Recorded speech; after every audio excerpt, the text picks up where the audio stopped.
casserole. Welcome in. You're listening to An Imperfect Leader, the Superintendents and Leadership Podcast. Hello, Peter. Hello, Jamie. How are you? I am okay. I am full today, very busy today. Okay. How about you? Oh, I don't even have my background on, Lord, as you can see. Sorry. And I seem to be pressing buttons that don't start the thing. Oh, my God. Okay, there we go. Woo! All right, we're ready. Start this again.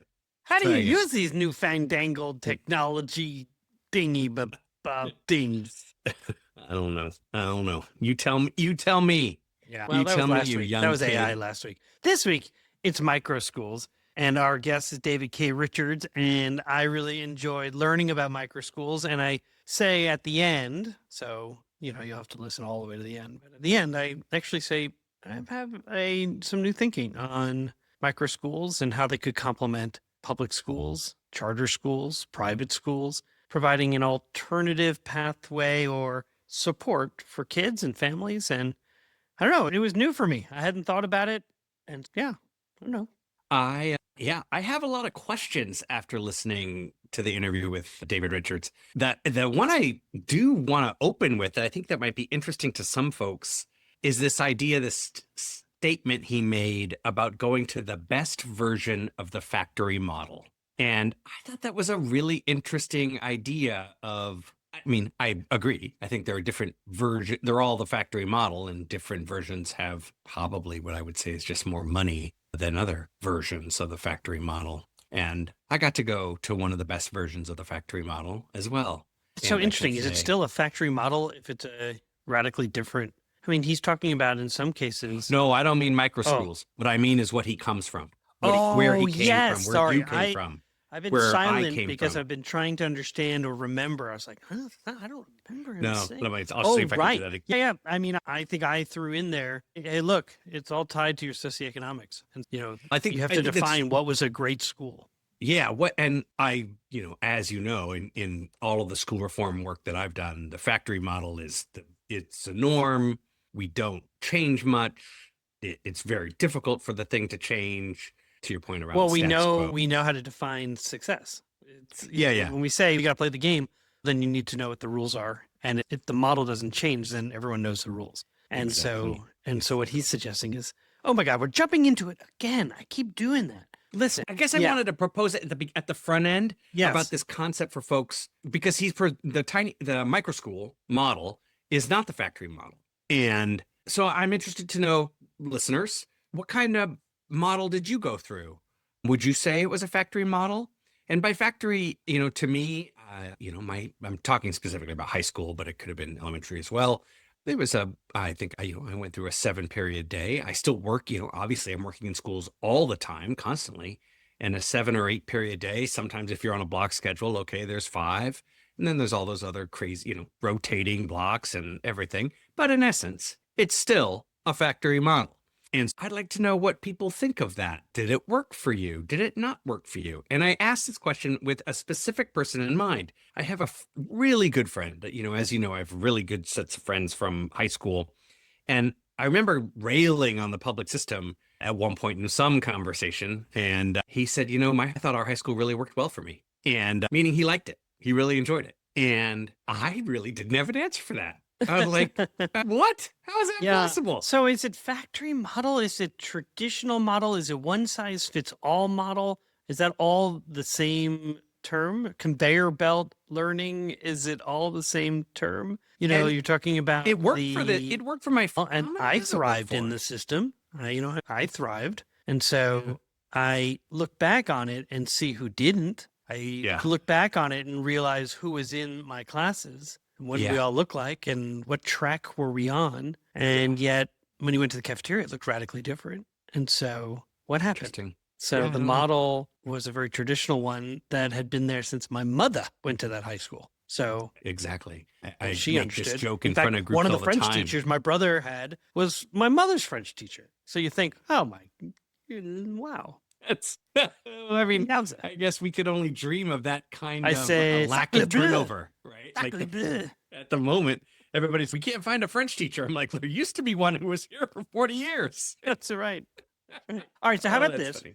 First of all, we'd love for you to come in and give us 5 stars and give us that rating. And then also maybe put in the comments, what was the model that it looked like for you when you were coming through the school? Or if you could create a microschool, what kind of microschool would you want to create? And if you're not sure what all that means, listen to our conversation with David K. Richards. And you are listening to An Imperfect Leader, the Superintendents and Leadership Podcast. I'm Peter Stiepelman. And I'm Jamie Almanson. And we will see you on the other side.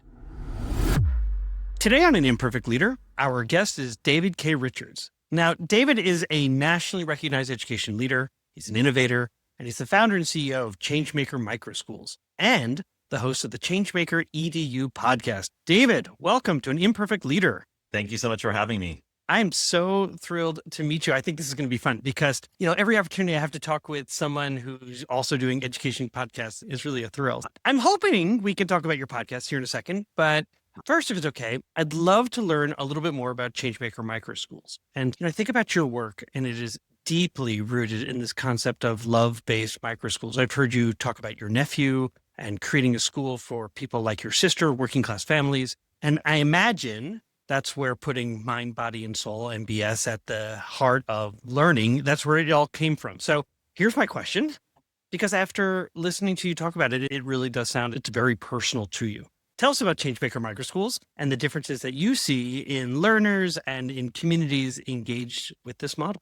Yeah, thank you so much. It is very personal to me because of my own personal education journey and kind of feeling like the education system failed me. So I ended up doing community college, kind of redoing high school, 4 years in community college, and figured out how to be a student, at the age of 21, right? Rather than figuring out at like 5 or 10 or 15. And you probably heard me talk about my nephew and my dad, and we have 3 generations of severely dyslexic folks in my family. So my father, he just recently passed away, and I did the eulogy. And I talked about the fact that he was 83, but I talked about the fact that he was growing up in England after World War II, and they had a program called 11 Plus. And if you were not at 11 years old, if you weren't ready for the university or a vocation, you went into a working class, factory kind of deal. And so he was educated to the age of 11, and got a little bit better for my brother and a little bit better for my nephew.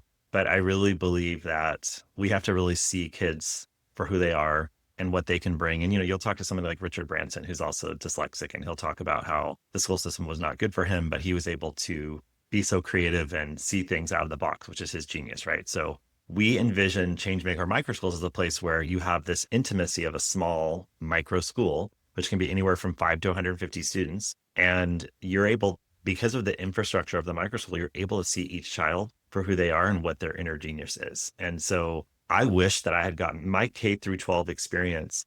Not one teacher ever really got to know me. Like, I was able to hide for 13 years as the quiet kid in the K through 12 education system. I went through. Wow. It's crazy, right? I would say yes. However, as you know, I was a superintendent of a large district of 19,000 kids. And so does it surprise me? No, because we often will see the externalizing child who needs support. And we often don't see the internalizing child who is either internalizing in terms of mental health or internalizing in terms of struggle. Oh, there's David K. Richards. He's doing fine.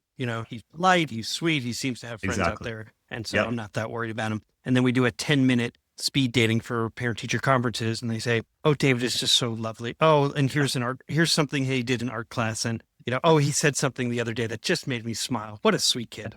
And then that's it. Your parents leave that meeting. Exactly. I guess David's doing fine. Yeah. And I did grow up in a nice suburban neighborhood where the schools were good. And, it's even more kind of pronounced in urban schools, and rural schools. But in my suburban neighborhood, I kind of skated through. Nobody really noticed me. And so when I was a corporate banker. And then at the age of 30, I decided to go back and I say go back because I taught Spanish for 1 semester and when I first graduated. So I decided to go back and become a teacher again and get trained this time. And so my first week as a student teacher, I literally found the kid that everybody ignored. I didn't realize I was doing this consciously, but this kid named Jose, and I went and I found him and I started talking to him, and he was very weirded out. What do you want, man? What do you want?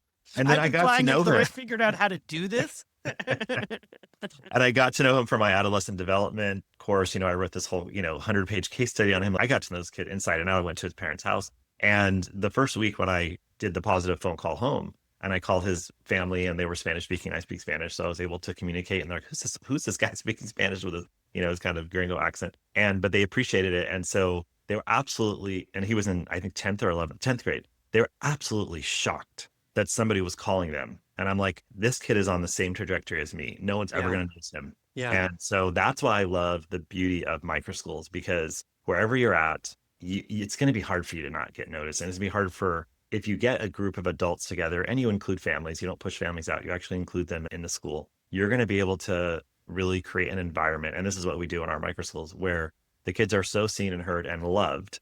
And love is at the center of everything we do. And so to me, it's shocking that's not what we're talking about every school, because we know the best teachers, they love their kids. They know their kids. They love their kids. They love what they do. Like, love is what, it's not for the money. Let's be honest. Yeah. The love is what they're doing. Well, there are two leaders that you need to meet for your own podcast. Lavelle Brown in Ithaca, New York. His whole leadership model is around love. And he is one of the more inspiring superintendents out there. Right. Another is a headmaster in England, in the UK, Damien Macbeth. And Damien has a school, I think, 3 years old until 12th grade, or year 12. And his work really has flipped the model on the traditional English model of, preparing for your A levels and things like that by really creating what I imagine would be aligned with a microschool. So I'm going to make sure you get to meet those two people, because it seems very aligned to the work that you're doing. I do want to push back on, you said you went to a good school in a suburban community. And I would say, so did I, although then when I look back, it's so much is tied to your socioeconomics. And so good in the sense that we as a community performed well on tests and things like that. I don't know if it was as personalized as you're advocating for when it comes to microschool. It was not. And to my parents' credit, they were always in the annex of the nice area. So we ended up in the best schools, even though we didn't have that much money. It was like, I was always the free lunch kid at the nice school. But hey, we had the best teachers and we had the best version of the factory model. Right. Yes. I write about the factory model quite a bit in my own works. Okay. But I do want to ask you to talk about your podcast, if you don't mind. Our guest today, though, for those who are tuning in, is David K. Richards, and he's a nationally recognized education leader. He's an innovator. He's a founder and CEO of Changemaker MicroSchools and the host of Changemaker EDU podcast. So tell us about your podcast. Yeah. So the podcast kind of just came to me.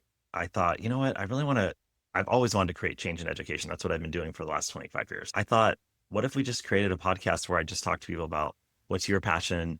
What are you interested in? And just talk to people that are doing interesting and different things in the space. That's where it all started. So just talk to innovators, talk to reformers, talk to people that really have ideas. And it doesn't have to be a superintendent. It could be like a teacher's aide or just anybody, a mom, a dad. Here's my idea. Here's what we're doing. So that was the original idea, because I've always had this vision that the next phase of education is definitely going to be a bottoms up, like grassroots transformation. And this is before I got really into the microschool space. And so it started as that, just like, how do we get everyday people, anybody who's in the space, to talk to us about how they want to create change in their little corner, or, larger change if they have more impact. And then as I kind of started building Changemaker MicroSchools, I was like, oh, this is actually perfect for what I'm doing. Now I can kind of make this more about almost like the organizational podcast around all things microschools. So that's how it kind of pivoted over the last year or two. And so now it's really it's the same concept. The heart is the same, which is finding people that want to create change. So we interview our founders, our microschool founders. We interview other microschool founders. We interview people,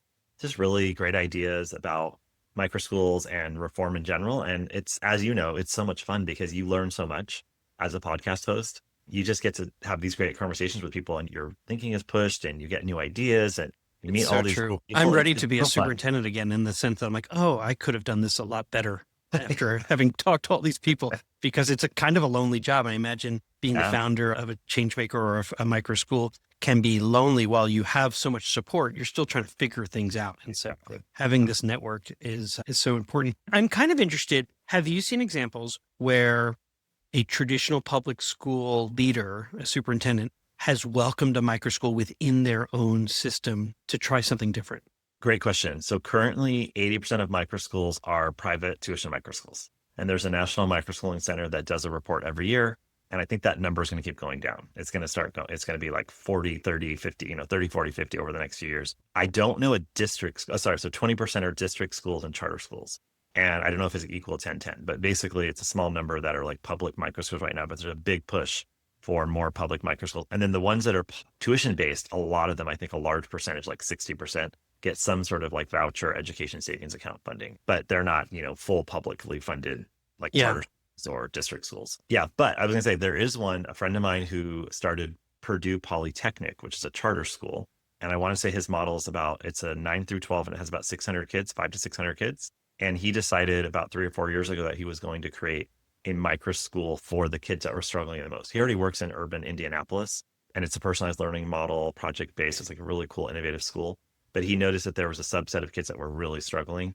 So he's taken like a small percentage, I want to say like 25 of those kids, and created a few different micro schools under his charter that allows him to say, okay, these are the kids that are struggling the most. Let's give them the most personal attention. And I really hope more district schools do that too. That's what I was going to ask, is because it sounds like, so for example, we tried to create some small autonomous schools as a way to really think about how do we provide autonomy while still being underneath the public school umbrella. Very much, I know that you have an affiliation or experience in Oakland, and that's where I brought it from my own time in Oakland to the Midwest where I was in Missouri.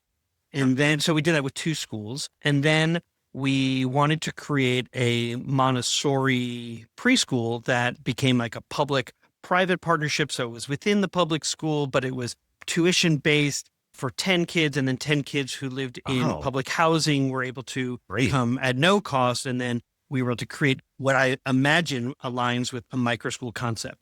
We had its own nutrition system. It was very much embedded with the Montessori model. And it was separate, yet also integrated. So they still participate in school activities and things like that. So that seems very much a microschool concept. And then we created something called the Alternative Center for Education, which was ACE. And that was where I feel like we fell short, and we really could have leveraged your organization. We wanted to find a way. We knew we had issues with disproportionality in terms of kids being who was more likely to be suspended. So we overhauled our entire discipline system and really honed in on definitions of what is disrespect and what is defiance. And that's very culturally based for a majority white community of teachers. And those who were being suspended were more your Black and brown children. So if you were a child of color, it was more likely than not you were being suspended at a disproportionate rate than others. So one of the things that we wanted to do was to sort of stop the out of school suspensions. And so we thought we'll create the Alternative Center for Education that would allow for children who are suspended to not have to be at home, but could be within the school system, but not at their school. So everybody's egos were, we're trying to figure out a way. But yet we failed short because while we put a counselor there and we put a special educator there, and we had a teacher leader, it wasn't necessary. And I would say for children I interviewed there, they'd say, this is the first time I feel valued. And so I don't actually want to go back to my home school. So how do we create a microschool within the schools similar to your friend in Indianapolis that didn't reject a child to say, you can't be here, you have to go over there where you're going to be loved. How do we create it within their own schools, in their own comprehensive high schools to do that? So anyway, I was long-winded, but I was like, as you were talking, I was like, this is exactly what we were hoping. That's a really, congratulations. So what I always say is when people ask me like, how are microschools going to change education? And I always say, they're not going to replace, it's just like charter schools or, I always talk about Netflix to the cable company. It's not going to be, we're not going to eliminate the cable company or the school district, but there's going to be encouragement and pushing on this kind of thing. People are going to start talking about microschools. And so I always say progressive superintendents like yourself there, Peter, are going to come up with really creative ideas to say, this is a great model, these private microschools, but we want to make this accessible to everybody. And we don't want to have it be like a voucher system where, they get some money and then they have to struggle to get the money put together. Like we should just create a system within the system that can disrupt what's going on. So I think and nor do I want to necessarily take it over. I want to find people like you who are doing this work. That's even better. And then help us run it. We can co-create and then because you will see things different than the way that the traditional system has sort of programmed us on this is how we behave. And it's hard to, one of the things that I say often is, when we agitate for change, the system works aggressively to get back to status quo. So what if we make it a complementary, even if we have to call it parallel play, complementary system within the system that we're not necessarily having to run because we'll mess it up. Yeah, that's what I keep saying. I keep saying it's going to be superintendents like you that have creative solutions to do this in the kind of publicly funded school district space, not just charter school and private vouchers. So that's what I'm excited about. Your friend in Indianapolis the two of you should do a presentation at SA, at the National Superintendent Conference, put in a proposal and Yeah. I bet you will find many superintendents who are looking for this new way of approaching a school. Yeah. Anyway, and that's a side. there's another guy in Indianapolis, or excuse me, in Indiana, that's friends with Scott Bess, who's my friend who did Purdue Polytechnic, who's now the Charter Association CEO. But they just did this with a rural district in Indiana where a superintendent got a charter petition to do multiple microschools. And so they're already doing it. So there's That's already, exciting. they're already building a model. They should Yeah. absolutely present, but not at the charter school conference, at No, the for the public. yes. Yeah. They Yep. should really, I love start. Yeah. Okay. I want to ask you a question though about, there was a podcast topic on navigating the naysayers. And in fact, I'm stealing that term. I hope that's okay. I'm giving a talk in Kansas coming up. Oh, and I'm please. like, I don't know and where I I got love from. that idea of navigating the naysayers. I'll give you the appropriate credit. I appreciate it. But I'm curious about this advice for leaders who really are trying to introduce bold ideas or Yeah. transforming those deeply ingrained culture, and they're navigating resistance. And so I'm curious, what advice do you have for them? Yeah, it's been a while since I did that podcast episode, so I don't remember what I said, but I know. Well, I'm not going to fact check you and be like, Oh, that's no. not what you said, David. Thank you, I appreciate it. That's But right. I know what I said. I'm just gonna have to remember and listen. But no, basically, what I always talk about is, so our ego drives a lot of this, right? So we feel like, okay, we have an idea and we want to push against the status quo.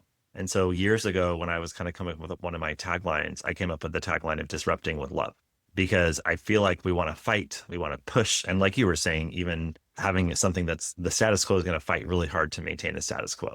So as you're coming up with this bold idea, you have to get really clear where it's coming from. If it's coming from your ego, or, a lot of innovators actually had a very traumatic childhoods like myself, so then they're the sort of wounded inner child that I talk about and the psychologists will talk about. They want to prove to everybody that they're worthy and that they're valid and that they're important. So now they're like fighting against a system and pushing and pushing. And then what happens when you push? It's just the laws of the universe pushes back, right? And then you're just in this tug of war and you're in the boxing ring. So my term is to disrupt with love, and to get clear within yourself what you want to change and why you want to change it. And then if people are pushing back on you, you're okay. The flow of the universe is just the flow, like the river just flows. So if you're pushing against the river, it's just going to go around like the rock. The water's just going to flow down in the river and it's going to go around a rock. It's not going to stop. And if it does stop, it might kind of find its way through. So it's that kind of flow energy that I always work with. And so when people are saying they're going to be there's going to be so many people. I was on a podcast and the woman asked me, how much pushback have you gotten by trying to disrupt an $800 billion education industry? I said, well, you put it that way, I guess I should be getting a lot more pushback. To use your river metaphor, it may be also that you're not proposing at the moment to try to put a rock in the ocean. You're actually trying to start with those tributaries that may fuel or lead towards a much bigger body of water. And so you're not trying necessarily to, to take the river. Take the entire ocean. You're saying, I'm going to work where I can, and then that will build us, a better future. And you have to understand that the naysayers are really coming from fear. That's good advice. So your whole entire ego is set up to basically maintain the status quo and maintain safety. Talk to any psychologist and they'll tell you, that's the job of the ego, is to create safety for yourself. And so it's a survival instinct. So if you're asking somebody to change the way they teach, or to change the structure of this, or maybe it's going to change their benefits, or maybe whatever, it's like they're in survival mode. And then they become a naysayer. And now I'm going to disagree. I'm going to fight with you. And I'm just not willing to fight with you. I'm going to say, oh, that's so wonderful. I'm really glad to hear that perspective, and bring everyone together. I'm a diplomat, right? So I'm not someone who's trying to fight. My kids are always like, did you get in fights in high school? I was like, no, I'm a lover, not a fighter. I was like, yeah, I played basketball. A couple times I almost got into fights, but that was just because my energy got a little off. But yeah, so I always say, let's just bring everybody together around the table. Tell me your opinion, and then don't bring it to me from your fear and your, status quo protection and your survival instinct. Bring it to me from like where you're really from your heart. And if I can hear it from your heart, I'd be like, ooh, I missed that. That's a really good idea. And then we can move forward together. And again, in the river analogy, then we're all going to flow together. It's like, okay, now we're going to find that little hole in the river and we're going to go downstream. I'd like to ask you a question that I ask all guests who come on our show. How does the term an imperfect leader resonate with you? When I saw your question, I just laughed and I was like, that is leadership. You have to be imperfect. You have to be vulnerable. So I did in between my last charter school and this job, this venture, I was a consultant. I was doing a lot of principal coaching and leadership coaching and executive coaching. And I'd always say, look, you got to be vulnerable.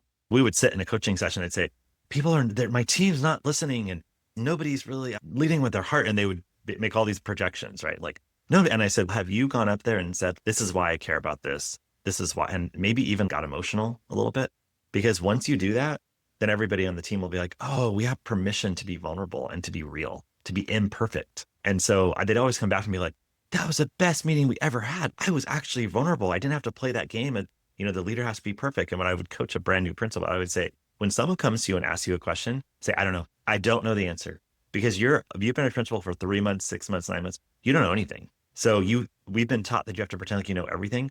People see through that. You lose respect. Just say, I don't know, but I will find out for you. And like, they're so liberated when I give them that advice. They're like, wait, I don't have to pretend like I know everything. No. And I say it to a brand new principal, but every leader should do that.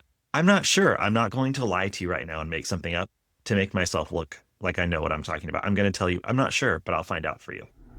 This is Greg Meyer, Jamie's partner at APC Leadership Collaborative. When you hear Jamie here on an Imperfect Leader podcast, I hope you pick up on what a skillful listener he is, and that he has a knack for asking hard, revealing questions. Those are skills that we try to employ with every leader we support in our work. As coaches, we ask questions that help you work out your own path forward, no matter how complex the situation is. You shouldn't have to lead alone. You deserve a great partner. Contact APC Leadership Collaborative online at apccollab.com. We're back for segment 2 of an Imperfect Leader called Imperfect Leader in After Action. And my guest today is David K. Richards, nationally recognized education leader, innovator, and founder and CEO of Changemaker MicroSchools, and the host of Changemaker EDU podcast. In this segment, we ask our guests to deconstruct a decision that they made, and then we discuss it. David, what happened? When you asked me this question, I kept thinking of a negative one. Something has to be this like negative thing where, and I of course have 100 of those. But then I was like, you know what? I've been doing this startup for the last year, Changemaker MicroSchools, and we have so many things that have not gone as planned because it's a startup. And so you think you have an idea and it changes. So I would say, so what happened was we had a plan to hire a certain amount or to bring on to, because we do affiliate founders, so they're not actually hired, but to have people sign contracts to be part of our affiliate network and to have a certain number come on, and we do a revenue share. So that certain number will equal a certain amount of revenue. And we had our goal and we had our number, and we did a pilot, and I hired 12 people in 12 weeks. It was absolute insanity. Like, I talked to 250 people in 12 weeks because it was the first time we ever did it. And I was like, let's see if this idea has any traction. And of course, it was amazing because microschools are really quite popular right now. As 2,500 people applied, and I talked to 250 and then picked 12 out of those 250. And so I kind of had this narrow view of what was supposed to happen. And then it didn't happen that way. And out of the quote unquote failure, there were so many amazing things that came out of it, and so many amazing new ideas and pivots and different things that I would have never happened if I had just stayed obsessed with that one kind of linear path that I thought we were on. Okay, so I think that there's a lot here that a superintendent, particularly one who's new and is maybe inheriting a system, or there's been a good amount of turnover, and so that they're hiring people and they have a vision for where they want to go. And then then humans get involved. And because humans bring their own, I'll use your term of disrupting with love, they have their own image of what that means to them. And they want to go in a different path and do things that are complementary, but maybe different from the path that you had considered. So I'm curious, as you are describing that scenario, and I'm hoping I got that to some extent right, is that things get overlooked as you're going through that. So what would you say was overlooked as you were planning this out, interviewing? I mean, that's a lot of people, 250 that you then select to 12 from 2,500. And that's not dissimilar from a superintendent who's got, 1,000 people who apply for 100 positions and you're trying to find the right people. I'm curious, what got overlooked? I think what got overlooked, so I should say where we ended up. So where we ended up is now we have a 3-prong approach to our organization, which originally it was like a 1-prong approach. And I was so So on a positive side, I was laser focused on executing the strategy. But on the negative side, that laser focus can become narrow, kind of myopic obsession. And then you can't see the forest for the trees. And I feel as a superintendent, as a leader, you really have to be able to see the forest, the trees, and everything in between, right? You have to be able to Totally. There's a Okay. habits of systems thinking that is about seeing the big picture, because we do get so hyper focused sometimes on one singular thing without understanding how it's connected to so many other parts of your system internally and externally. So I think that's so Yeah. true. So I was so being in the startup. So I'm good at being the visionary and the strategist, right? I've been doing this leadership thing for a while, but in a startup, you have to be the visionary, the strategist, and the implementer, right? And I have a partner who's a COO. And so she's also been an executive for years. And we were like really focused on implementation because we knew, we thought, see, this is what I'm about to say. We knew that this is what I was going to say. We knew that if this didn't happen, the startup would fail. But that's where we went wrong, because there's multiple, when you do a pilot in a startup, there's multiple learnings that you can then pivot and decide what you want to do. So where we landed was we do the microschool founders, which are basically across the country, right? So it's all different regions. And those are they're all private microschools, but they're either ESA or full private tuition. And, being a public school guy, I've always kind of been like, I like this, but there's a lot, I want a portfolio. I want to serve a lot of different types of kids. And so we ended up instead of just doing that, I ended up connecting with my friend Scott, who's now come into this conversation, because we're now doing charter schools in Indiana.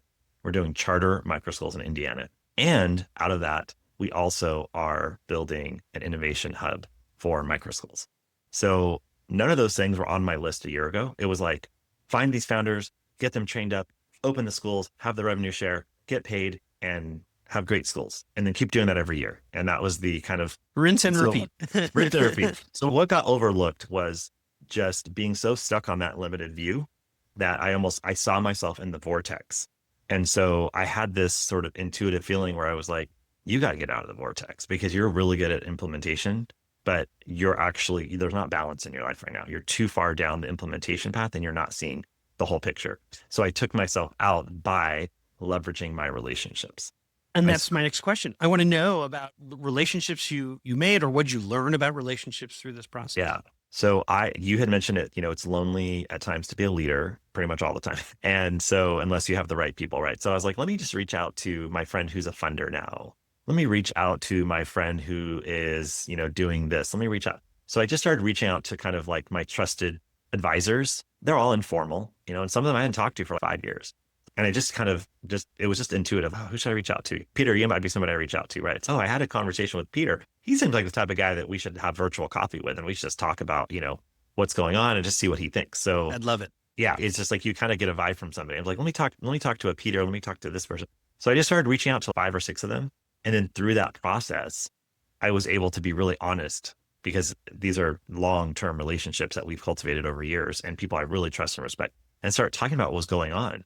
And then they started reflecting back to me some of the ideas that I had. I have a document that's called the 25-year vision, and I forgot about that. And one of the big pieces of that document was building this innovation hub to help reform and to have a space where people can go and be like, oh, wow, that's amazing what they're doing, help the field reform through this innovation hub. That's been a vision of mine for 15 years.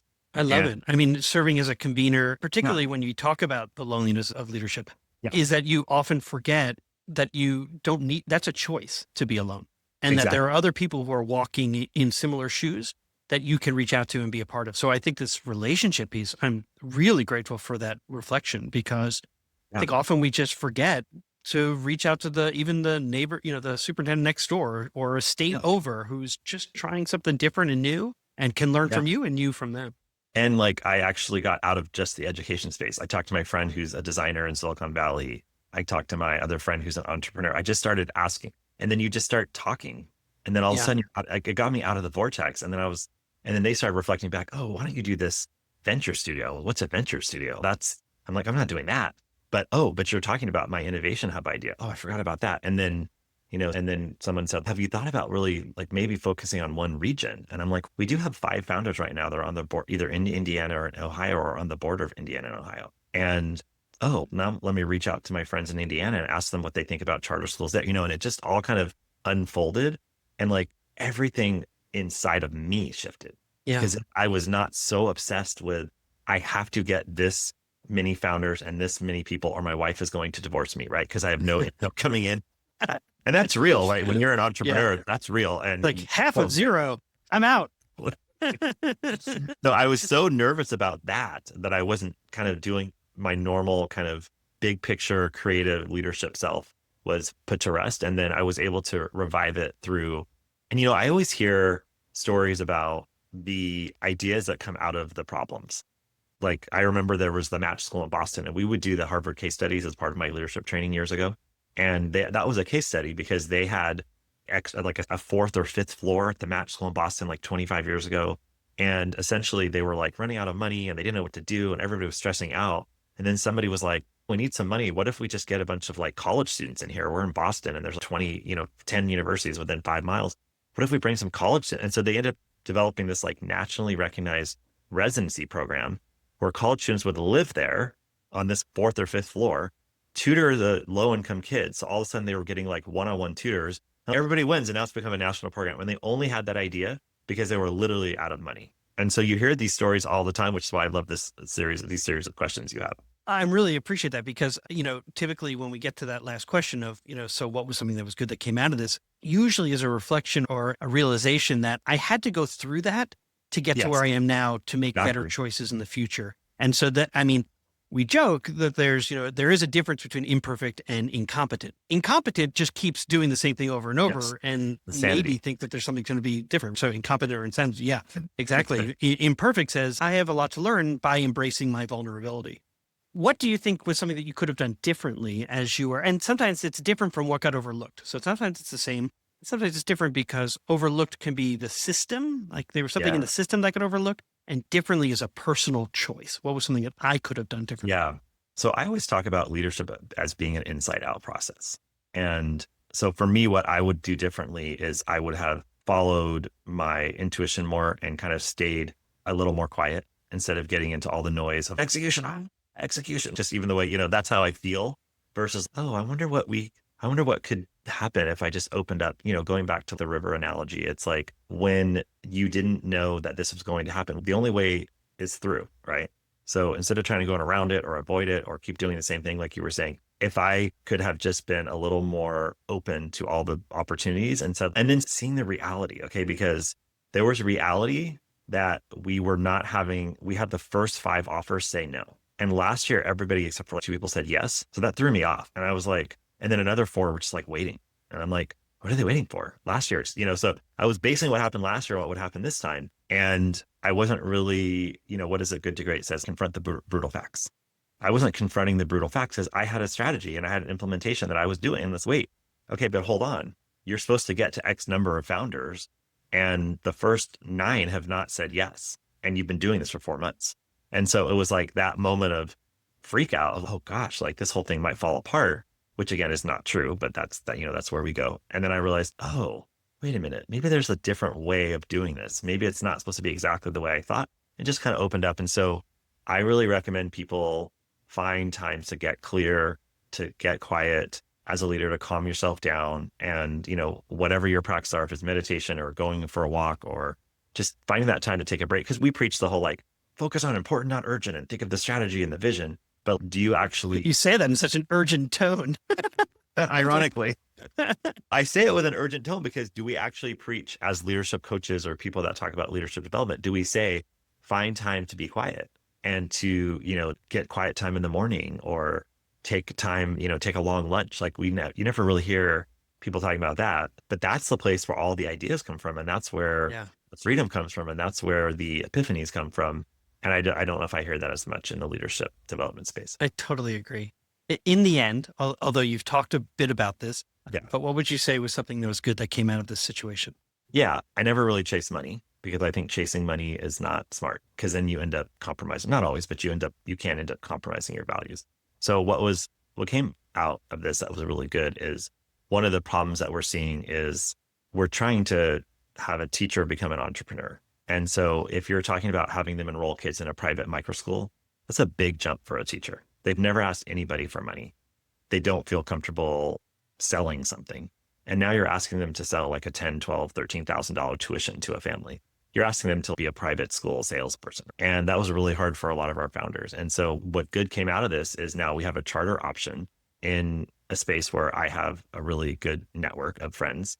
And we actually have a space where they can go and recruit families for free, right? Because they're publicly funded charter schools. And I don't think I would have ever opened up to that possibility because I was really rigid on, I don't want to be in spaces where there are so many strings attached to the reform and the innovation, because that's where it all goes away, right? But I now have learned that Indiana is a little more free in terms of their charter school space, and it's not as highly regulated and bureaucratic.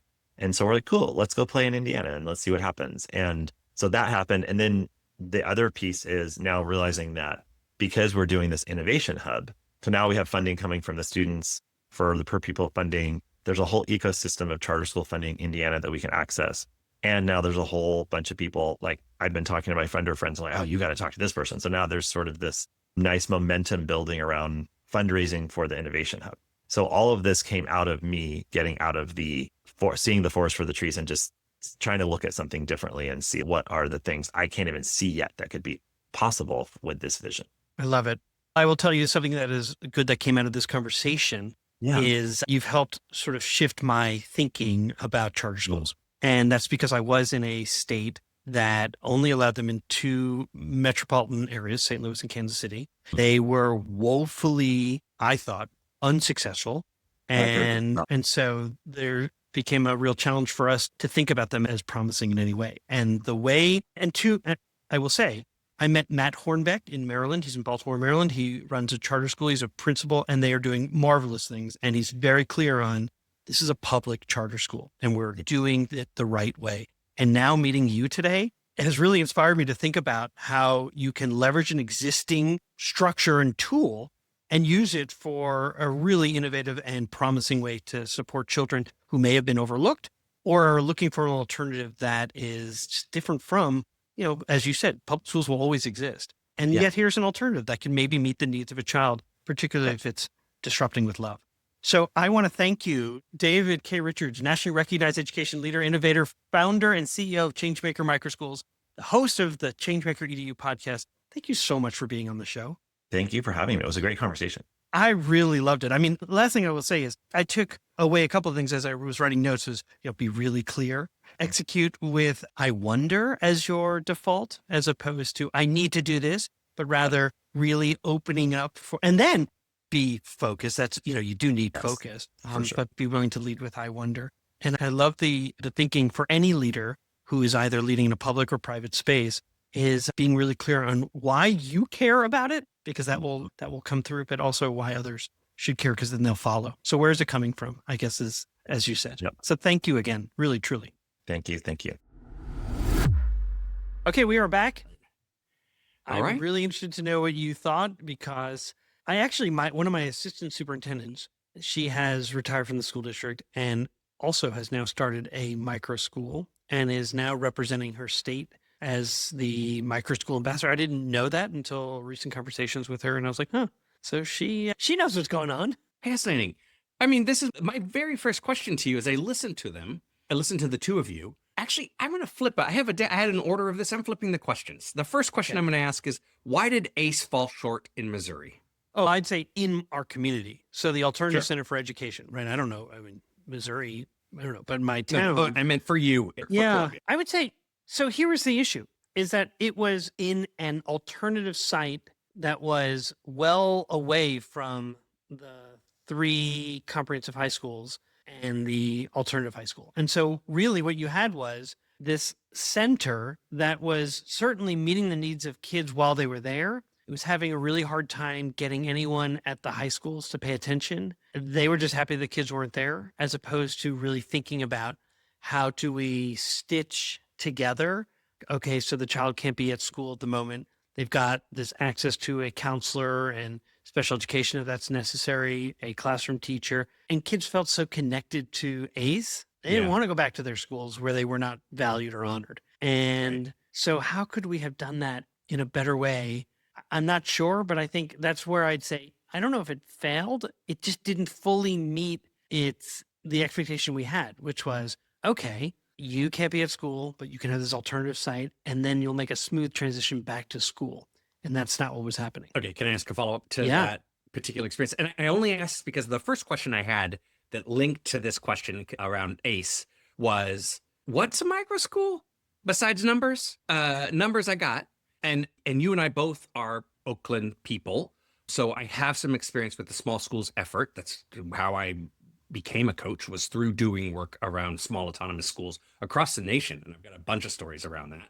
Yeah, we had 2 small autonomous schools in our district because of Oakland. And so the difference, obviously, so small autonomous school is still part of the school district, still has, it may have its own board, and yet it also has the Board of Education over it. It has to follow and comply with all policies and rules of the school district. However, it has additional flexibility where there are opportunities to do that. Okay. Charter schools obviously are separate from the public school system. Sometimes people say that they are, public charter schools because they're publicly funded and those types of things, but they are alternative. Yeah. They have their own boards, those types of things. A microschool, as he was starting off, is a private school.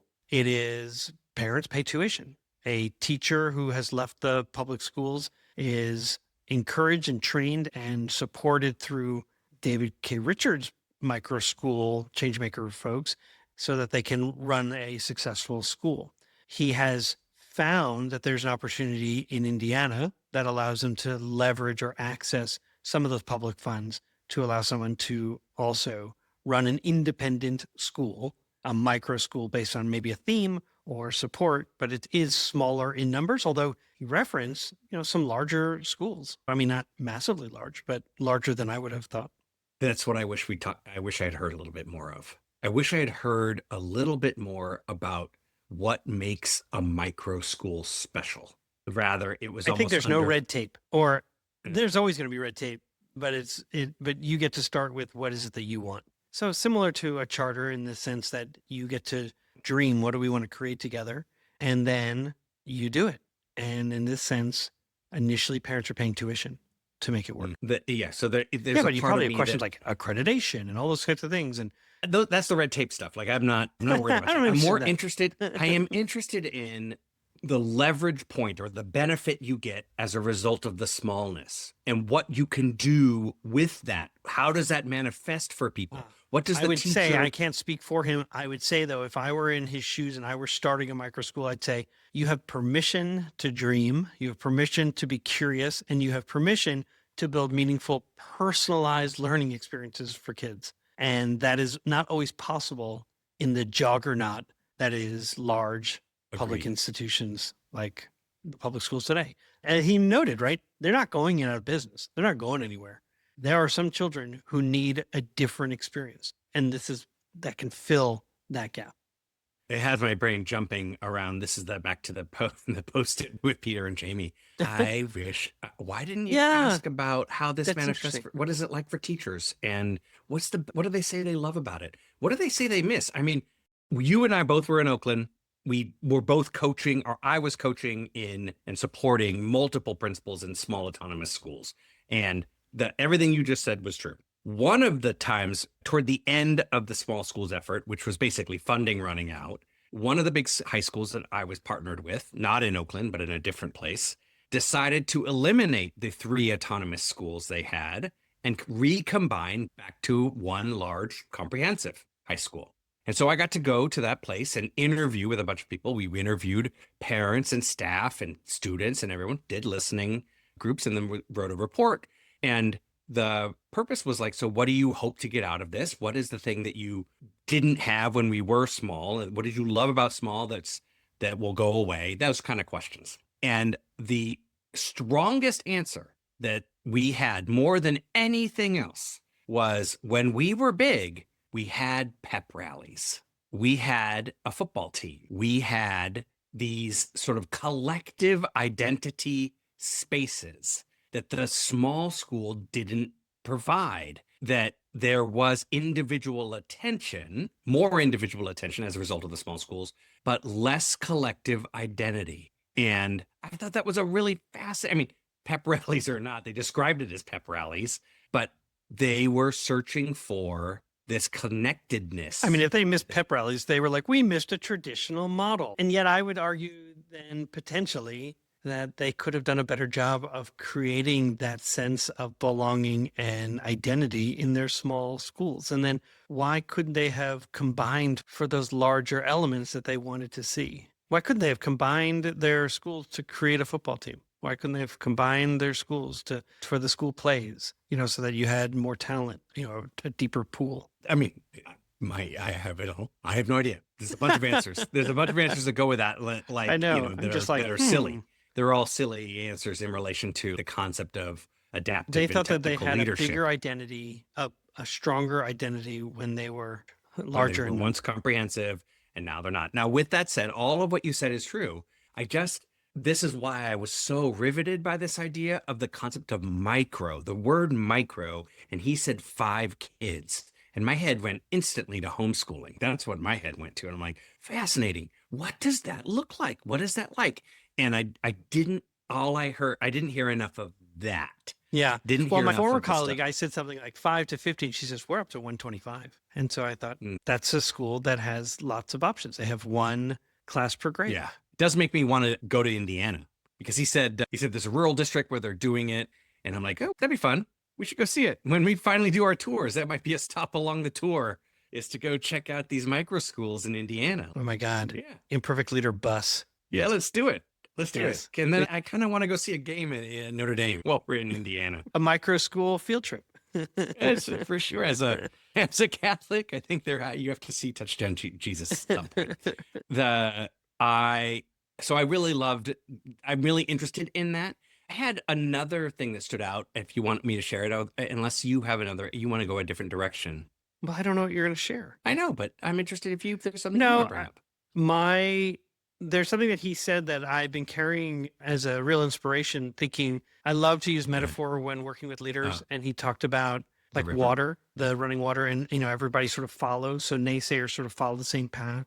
And so navigating resistance is interesting. And so I thought to myself, that's so interesting when I think about water on my roof that follows the same path. That's the same way that people just sort of get fixed in their beliefs about whatever it is. And how can we serve as to sort of adjust the flow and change the direction of the river or the stream. And so I think I said something along in our conversation about, look, you're not trying to dam up the ocean, right? You're trying to just, create a different path or, the stream. So anyway, that to me was something that was interesting. Yeah, you know what it made me think of is I loved his river metaphor and I loved your ocean metaphor, and they're both bodies of water that it'll flow the way it flows. And it made me, when you said the ocean, it made me think of surfing and the ability of the surfer to know when they're going to catch the wave and just rip it. And other times where they're like, oh, bail out. Further to that, you ever think about the wave that they're going to catch? Its genesis was thousands of miles away. And so it is finally coming to shore, so fun. which to me is very much thought about the decisions we make and the actions we take. We may not see the ramifications of that decision for some time. And unfortunately, in leadership, we move to something else because we're not immediately we're not waiting for that right wave. We just say, that's a bad wave. That's a bad wave. I guess these are all bad waves. We should probably do something different. Yeah, exactly. Or we try to surf, we've never surfed before. And we That's keep right. crashing. Right. And we're like, yeah, this probably just doesn't work. Right. And I'm like, actually, no, we're just Actually, never not taught that you how to good get yet. up on a wave. There on a you board. go. Oh my God, I tried that once. Oh my God, you need some strong abdominal muscles. Yeah, it turns out it's hard. Turns out I have, somewhat atrophied by sitting in this chair, and that's not good for surfing, believe it or not. Here's a riveting podcast. That's right. Two older Schlubs. men, two old Schlubs. schlubs sitting and talking in a mic. Ooh, that will be our next podcast. 2 schlubs surfing. Oh, I can't do it. I was like, oh, the water's so cold. I'm not going in there. It ends Wet. with us on the beach Like having getting wet. a drink instead. Oh, Lord. He did say something there in relation to this idea, an idea that I really loved, and you'll love this, of course. You know what I love. It's the concept of disrupting with love. Yeah. Yep. I'm all in. That's, yeah. His exact quote was, my term is to disrupt with love, and get clear within yourself what you want to change and why you want to change it. I also wrote that down, almost writing it down, thinking, Jamie's going to love this one. I know this is Jamie. This is Jamie's jam right here. It is. It is. And he made the mention about the naysayers, and he says, he says, and you have to understand that the naysayers are really coming from fear. And it made me think of this book by Keegan and Leahy called How the Way We Talk Can Change the Way We Work. And the idea is that one of the ideas that they share is that under every complaint is something somebody cares about. And do you have the ability to listen and ask the right question to get to find that out?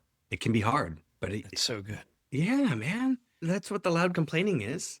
It's they care about something that didn't happen, that they don't see, and they may not be expressing themselves well, but it's there. And that's the love part. Do you love the people that are in front of you? In fact, you know what it made me think of way back when, God.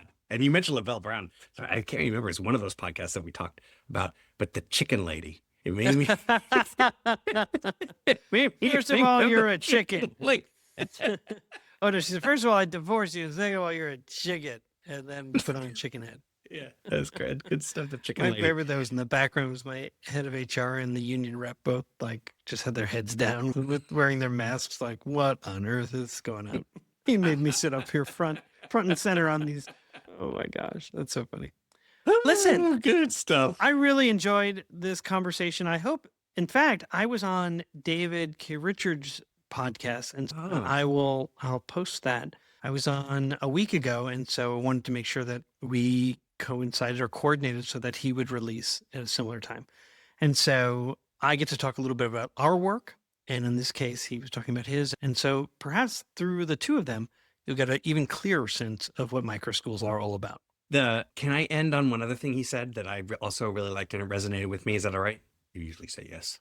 I know, but last week I chastised you for always asking me, can I? And then you said it's about permissions. So I don't know what to do. So I just stare at you. Okay. Then I'll just So go for those who forward. are watching the video, I'm just going, Oh Lord. silent. He said, in terms of the norm or the status quo, that we've been taught that you have to pretend like you know everything, and people can see through that. And to just say, I don't know, but I can find out for you, that's liberating. And it made me think of a rap lyric by a rapper named Kanan, Somali rapper. And one of the lyrics that he has, it says, any man who knows a thing knows he knows not a damn thing at all. Any man who knows a thing knows that he knows not a damn thing at all. And that's where confidence comes from. That's where leadership comes from. It comes from the whole purpose of an imperfect leader is to walk into the power of not knowing. I wish we had the rights to that song that we could just play it on as our walkout music to this episode. It's spectacular. It's You should- imperfectly. I will send you the Kanan song. It's spectacular. I wonder what the rule is. How many seconds can we do without having to pay him? Given that I'm broke, let's not test the theory. You have been listening to an Imperfect Leader, the Superintendents and Leadership Podcast. We are so glad that you are here. And Jamie, I'll see you next week. Yeah, I'll see you next week. Take care, Peter.